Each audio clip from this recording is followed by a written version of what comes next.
U.S. troops in the Middle East are on high alert following last week's airstrike, but now there's a new threat for our service members coming from the daughter of Iranian General Qasem Soleimani. Here to talk more about this is Defense Priorities Fellow and former Marine Captain Gil Barndollar. Thank you for joining us. Hey, good morning. What does retaliation look like? Well, I think the most likely course is going to be in the region. You know, we can talk.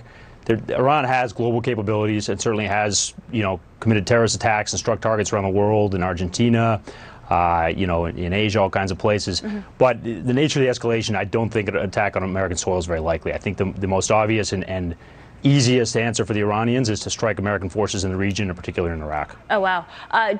What about nuclear? Because Iran has said they're going to abandon whatever they were keeping of the 2015 nuclear deal. Right. They've left the door open a little bit. There's a little more to that, and they've left the door open a little bit as far as the JCPOA. They haven't abandoned it entirely, and the Europeans and other people could come in and try to salvage that.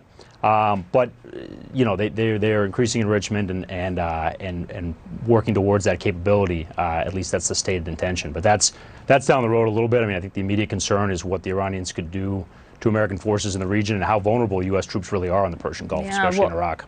Iraq has called for the ejection of U.S. troops from their country.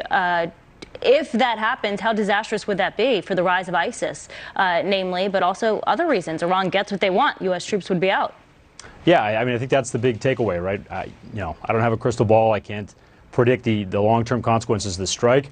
But I'll tell you, in the short term, I'd use the Reagan rule. Are you better off today than you were before? And we look at what's happened immediately in the wake of the strike. As you said, the Iraqi parliament has voted to eject U.S. troops. We've got, the State Department telling Americans to get out of Iraq.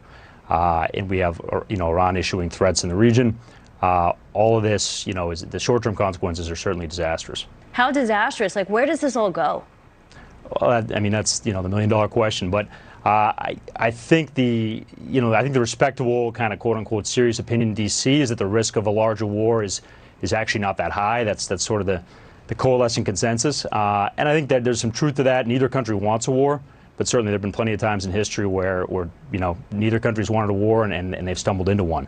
So that risk of a larger and even existential war for the Iranians is certainly there, and then all bets are off. Yeah, the unintended consequence. Gil Barndollar, thank you for joining us today. Thanks. Good talking to you.